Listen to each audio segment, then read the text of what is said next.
వేయవలసిన ప్రశ్న ఏమిటంటే, నీవు ఎవరవని. నీ గురించి తెలుసుకున్నావంటే అన్ని సమాధానాలు వాటంతటవే లభిస్తాయి.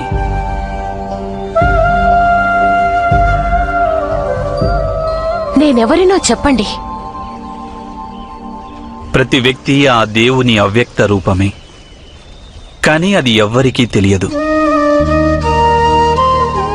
చీకటిలో దాగిన ఆకారం కనిపించదు. అలాగే అజ్ఞానంలో దాగిన ఆత్మ కనిపించదు.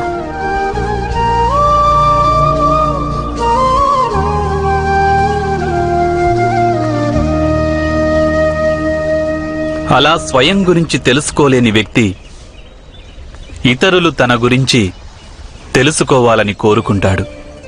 ఇతరులు తన గురించి చెప్పాలనుకుంటాడు. తనెవరో, తను ఏమిటో.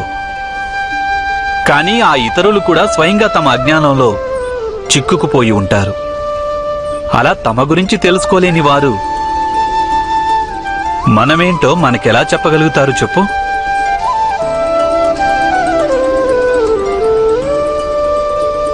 నేనెవరిని అన్నది తెలుసుకునేందుకు నేనేం చేయవలసి ఉంటుంది?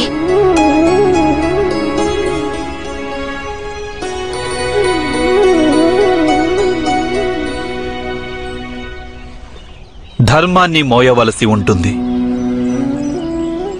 ఆ ధర్మాన్ని స్థాపించడం కోసం ప్రయత్నం చేయవలసి ఉంటుంది. కానీ నేను ధర్మం గురించి ఎలా తెలుసుకోగలను? ధర్మం గురించి తెలుసుకునే ముందు ధర్మం యొక్క ఆధారం గురించి తెలుసుకోవలసి ఉంటుంది. ధర్మానికి 5 ఆధారాలుంటాయి: జ్ఞానం, ప్రేమ, న్యాయం, అంకితభావం, ధైర్యం.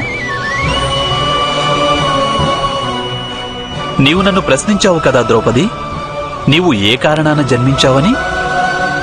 నీవు జన్మించింది ఈ 5 ఆధారాలను పొందేందుకే ద్రౌపది.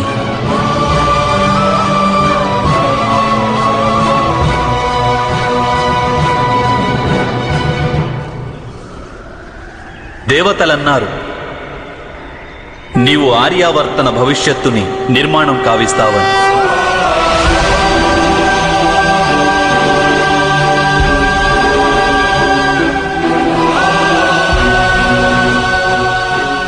సమస్త లోకాలలో ధర్మస్థాపన కోసం సహాయం చేస్తావని.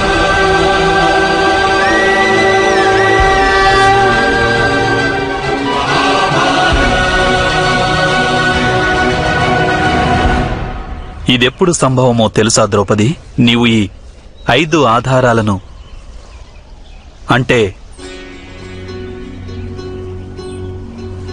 జ్ఞానం, ప్రేమ, న్యాయం, అంకిత భావం మరియు ధైర్యాలను పొందినప్పుడే.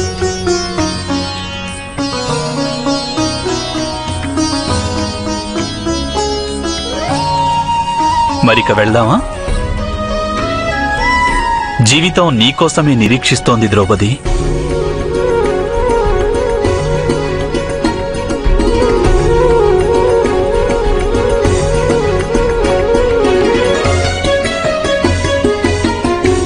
అసలు ఇంతకీ మీరెవరు?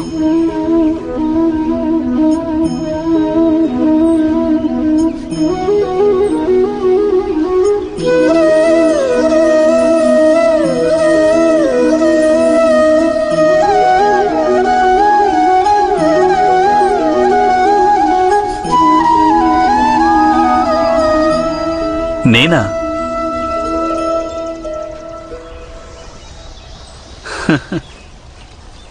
నేనొక గోవుల కాపరిని. నా మిత్రులు నన్ను గోవిందుడంటారు.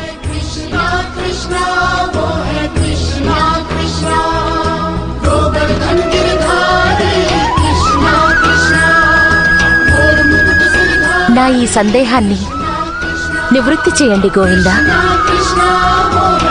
వాస్తవానికి ఆ గదను నేనే శాంతింపజేశానా?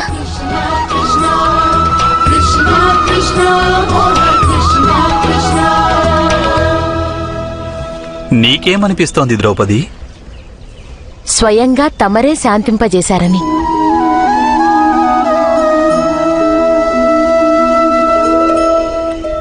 కాని దాన్ని శాంతింపజేసింది నీకోసమే.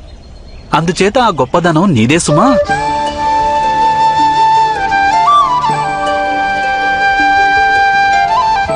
ఇక వెళ్దామా?